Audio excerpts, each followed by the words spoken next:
और दोस्तों, मेरा नाम है विजय कुमार। आप देख रहे हैं कॉमिक्स पिटारा चैनल को। तो चलिए दोस्तों, डायमंड कॉमिक्स में चाचा चौधरी की इस शानदार कॉमिक्स को शुरू करते हैं, जिसका नाम है चाचा चौधरी और गाजा। तो आप देख सकते हैं इसका कवर पृष्ठ जो कि कुछ इस तरह का है। तो चलिए इसकी पहली और शानदार स्टोरी को शुरू करते हैं, जिसका नाम है चाचा चौधरी और गाजा।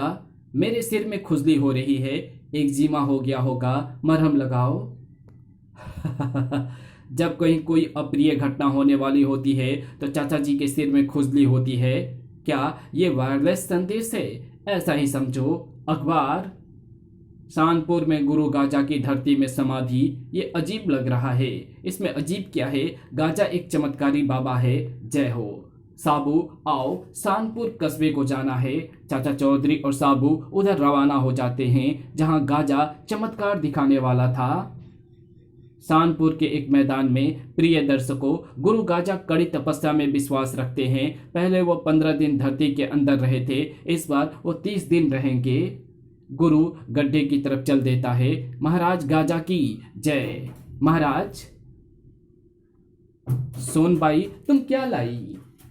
बाबा के चरणों की धूल, ये मैं अपने बीमार बेटे को खिलाऊंगी, वो ठीक हो जाएगा। गुरु गाजा की जय। बाबा धरती में चले गए। आओ सब मिलकर इसे मिट्टी से पाट दें। ऐसा चमत्कारी इंसान ना कभी देखने में आया ना सुनने में। इतने दिन धरती में रहने के बाद भी जिंदा लौट आते हैं।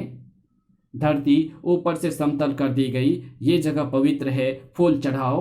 आओ सब घर वापस लौट चले हैं। जब मैं गई हुई थी, पीछे से किसी ने मेरे घर का ताला तोड़ दिया। ओह, मेरे जेवर सब गायब हैं। मेरी तिजोरी टूटी पड़ी है, सारा धन गायब है। मैं लूट गया, मेरे घर चोरी हो गई, बचाओ।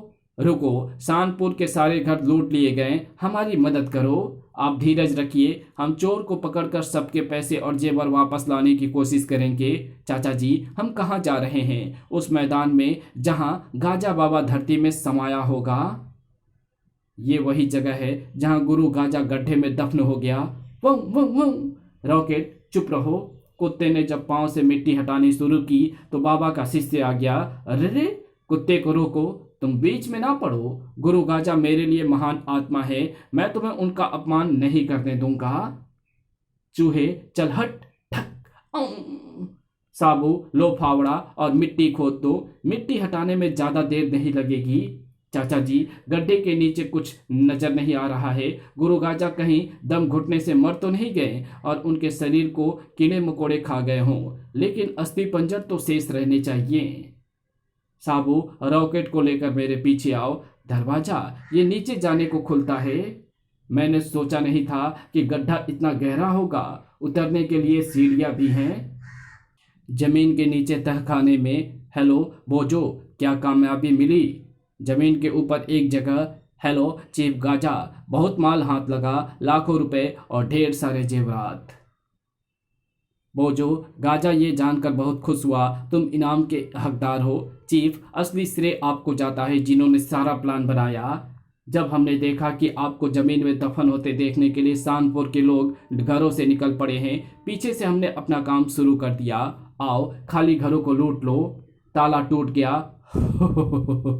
सारा जेवर हमारा है।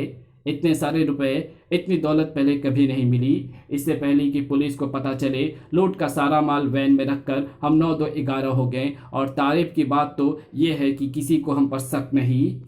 हेलो हेलो चीफ गाजा, तुम पर से पर्दा हट चुका है। तुम कोयले के लिबास में कौवे हो। चीफ, तुम कोयल के लिबास में कौवे हो। चीफ, एकाएक तुमने बोलना क्यों बंद कर दिया? मुझे खतरे का आभास है। टावा, गंगू, वीरू, चलो, हमारा चीफ खतरे में है। भेद खुल गया तो हम सब जेल में होंगे। मैं नहीं चाहता कि बाहरी दुनिया को हमारे असली रूप का पता चले, इसलिए तुमको मरना होगा। और तभी रॉकेट छलांग लगाता है। वो ओह, वहीं रुके रहो, मैं जेब में रिवॉल्वर भी रखता हूँ। पहले कुत्तों को मारना चाहिए। धाएं। और उसकी चलाई गोली सीधे गेंद को लगती है और गेंद उछलकर उसके सर पर आकर धड़ाक से लगता है। आऊं। मैं कभी ओपनिंग बैट्समैन था। तभी पहली गेंद पर आउट हो गए। तुम मेरा कुछ नहीं बिगाड़ सकते। लोग मुझे पूछते हैं तुम्हारी बात का कौन यकीन करेगा।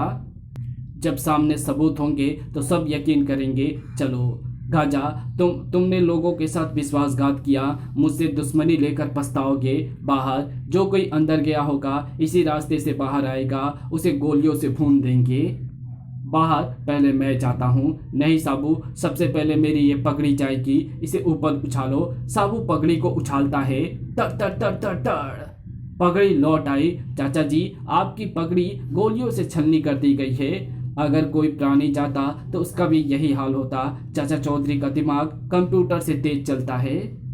ये पगड़ी हम सबको सही सलामत बाहर पहुंचाएगी। चाचा चौधरी ने जलती पगड़ी को ऊपर फेंका। ओ धुआं, हु हुब्बा, धड़ाम, धुआं छट गया।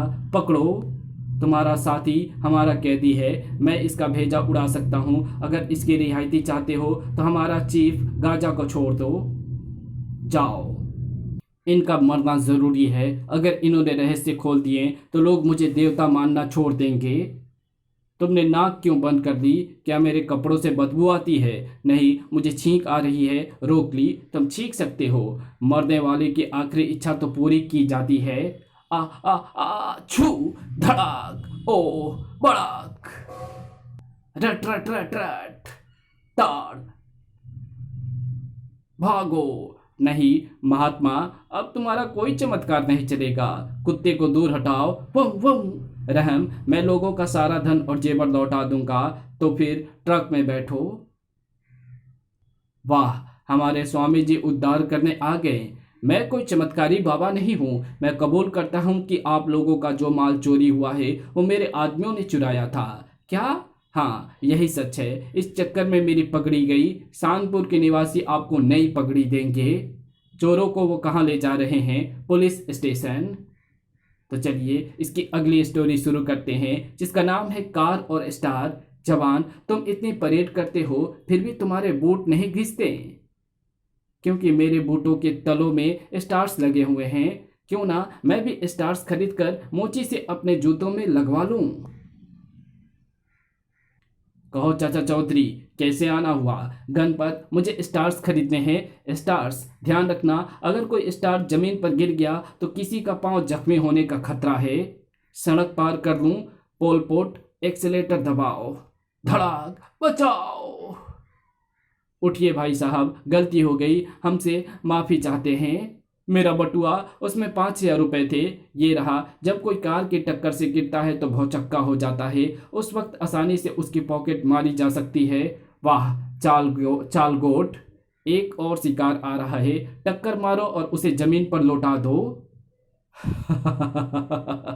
और जो उससे एस्केलेटर दबाओ।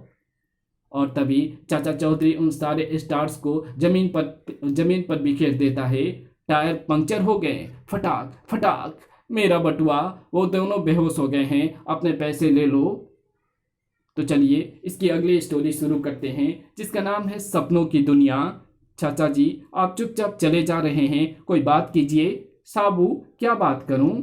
ऐसी कोई बात नहीं जो तू ना जानता हो। मेरे साथ जो भी घटनाएं होती है वो तुम भी होती हो। जो घटनाएं तुम जानते हो उन्हें कहने से क्या फायदा? लेकिन फिर भी आपको जो कहना है, कुछ बातचीत होगी तो दिल बहल जाएगा। तुम्हारा कहना सही है, पर मेरे पास कुछ कहने को नहीं है। सुना दीजिए, सपने की ही बात सुना दीजिए। वहाँ तो मैं आपके साथ नहीं था। मैं सपने नहीं देखता, मैं यथार्थवादी हूँ। लेकिन रात को तो आप सोते हैं, तब तो कोई ना कोई सपना आया होगा। पहले तुम अपना सपना सुनाओ, फिर मैं अपना सुनाऊंगा। ठीक है, सुनिए। रात को मैंने अपने सपने में देखा कि मैं ऊंचे ऊंचे पहाड़ों पर सैर कर रहा हूँ। मैं चला जा रहा था। मंद मंद वायु चल रही थी। चारों तरफ खुला वातावरण था। प्रकृति को देखता हुआ मैं अपने ख्यालों में खो गया था। मैं मस्त चाल में बढ़ता चला गया। अचानक मेरा पैर फिसला और मैं सैकड़ों फुट नीचे जमीन की तरफ गिरने लगा। नीचे गिरते ही मेरी मौत निश्चित है, पर बीच में ही एक कोमल हाथ ने मुझे बचा लिया। मैंने तुम्हें बचाया है। मैं एहसानमंद हूँ। कहो मैं तुम्हारे लिए क्या कर सकता हूँ? तुम मेरे साथ शादी कर लो। शादी? बाप रे, इससे तो मरना बेहतर है। इतना कहकर मैं उस परी के हाथ से कूद पड़ा। तभी मेरी आंख खुल गई। वाह, सचमुच तुम्हारा सपना दिलचस्प है। अब आप अपना सुनाइए। मैंने देखा कि मैं एक अजीबोगरीब बगीचे में टहल रहा हूँ। बगीचे तो सारे एक जैसे होते हैं, फिर उस बगीचे में ऐसा क्या था जो अजीब था? उस बगीचे में फूलों की जगह पौधे में टॉफियाँ, चॉकलेट्स और आइसक्रीम लगी हुई थी। मैं उन्हें देखकर हैरान रह गया। पेड़ों में केक, ऐसा मैंने पहले कभी नहीं देखा। कुछ तोड़ कर खाना चाहिए। मैं गोगा देव हूँ और इस बगीचे का मालिक हूँ। जो कोई मेरे बगीचे में घुसता है मैं उसे मार देता हूँ। मैंने इस बगीचे के पेड़ पौधों को वर्षों से सींचा है, तब जाकर इसमें फल, मेरा मतलब है चॉकलेट्स, टाफियाँ और केक्स वगैरह आए हैं। इनकी सुरक्षा करना मेरा काम है। हर रोज जो लोग इस बगीचे में इन फलों को चुराने आते हैं मैं सबको मार देता हूँ, ताकि ये चॉकलेट्स, टॉफियाँ कोई ना चुरा सके। अब आज मरने की तुम्हारी बारी है। मगर गोगा देव, तुम्हारे बगीचे में चोरी होने का डर फिर भी बना रहेगा। मैं तुम्हें एक ऐसी तरकीब बताता हूँ जिससे तुम्हारी आइसक्रीम और चॉकलेट्स चोरी होने का डर हमेशा के लिए मिट जाएगा। जल्दी बताओ, तुम अपने बगीचे के सारे फल खा लो। जब कुछ होगा ही नहीं तो कोई क्या चुराने आएगा? तुम ठीक कहते हो। मेरे पेड़ों पर जितने केक्स हैं मैं सारे खा लेता हूँ, सारे चॉकलेट्स और टॉफियाँ भी, और सारी आइसक्रीम भी। मैंने अपने बगीचे का सब कुछ खा लिया है। अब मैं और कुछ नहीं खा सकता। पेट में अब तिल भर की भी जगह नहीं बची है। मगर गोगा देव, एक आइसक्रीम बची है, ये तो खानी पड़ेगी। अच्छी बात है, इसे भी खा लेता हूँ। और खाते ही आइसक्रीम खाते उसका पेट फट गया। ज़्यादा खाने से यही होता है। सपनों की दुनिया में जागो और हकीकत में आओ। जो कुछ तुम्हारे पास है नीचे रख दो, नहीं तो पुलिस। कहाँ? यहाँ। चूहे, तुमने हमारी सपनों की दुनिया में खलल डाला। जा साबू, रात हो गई है। आओ अब घर चलें, खाना खाएं, सो जाएं और फिर सपनों की दुनिया में खो जाएं।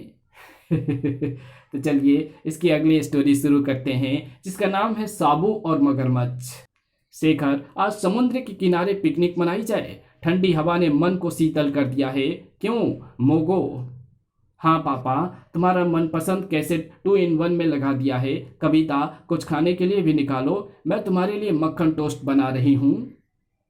गोगो का ध्यान समुद्र में बहते फूल आकर्षित करते हैं। वो उन्हें लेने के लिए बढ़ता है। दूसरे क्षण बच्चा लहर की चपेट में आ जाता है। वाऊ वाऊ। गोगो, बेटा मैं आ रहा हूँ। वाऊ वाऊ। पानी के अंदर मगरमच्छ आगे बढ़ता है। ओह मेरा पैर, मेरा पति पानी के अंदर खींचा जा रहा है। आप लोग कुछ करते क्यों नहीं? ये कैसा हंगामा? साबू, समुद्र में कूद जाओ। अगर मेरे पहुंचने से पहले वो पानी के अंदर चला गया तो काम मुश्किल हो जाएगा। दोस्त, मेरा हाथ थामो। मेरा पैर मगरमच्छ ने पकड़ रखा है। पानी में उसकी ताकत हाथी से ज्यादा होती है। साबू पानी में डुबकी मारता है। साबू दरिंदे की पूंछ मरोड़ता है तो वो दर्द से कर्रा उठता है और शिकार को छोड़ देता है। तुम तट पर जाओ, मैं बच्चे को देखता हूँ। ओ, व्हेल मछली बच्चे को निगलना चाहती है। तभी पानी की ऊंची लहर बच्चे को उछाल देती है। अगर वो लहर के इस तरफ गिरा तो बच जाएगा, उस तरफ गिरा तो व्हेल के मुंह में चला जाएगा और बच्चा जो है वो साबू की तरफ गिरता है। शुक्र है मम्मी पापा। गोगो आओ। तो चलिए इसकी अगली स्टोरी शुरू करते हैं, जिसका नाम है खतरनाक नॉक्स। वाह, तरावट वाला मलाई युक्त दूध और खुशबूदार दार्जिलिंग चाय। चाचा जी, साथ में कुछ आलू के पराठे मिल जाते तो कितना अच्छा होता, और चाय के साथ मक्खन लगे टोस्ट होते तो तबीयत खुश हो जाती। अब तुम सारे दिन यहाँ बैठकर गप्पे ही हाँकोगे या बाहर भी जाओगे? भगवान बैठे ही तो हैं, तुमसे कुछ मांग तो नहीं रहे। और क्या मांगोगे? इतनी चीजें तो गटक गए हो। कह देती हूँ, घर में राशन का सारा सामान खत्म है। साबू, खिसको, अब यहाँ बैठना मुश्किल है। चाचा जी, हम कहाँ जा रहे हैं? इस इलाके को क्या कहते हैं? मधुमक्खी बाजार। बड़ा अजीब नाम है। क्यों? जब मुर्गे वाली गली और बिल्ली मसान हो सकता है तो मधुमक्खी बाजार क्यों नहीं? ध्यान से चलना, शहद की बड़ी बड़ी मक्खियाँ उड़ रही हैं। मधुमक्खियों भी कोई डरने की चीज है?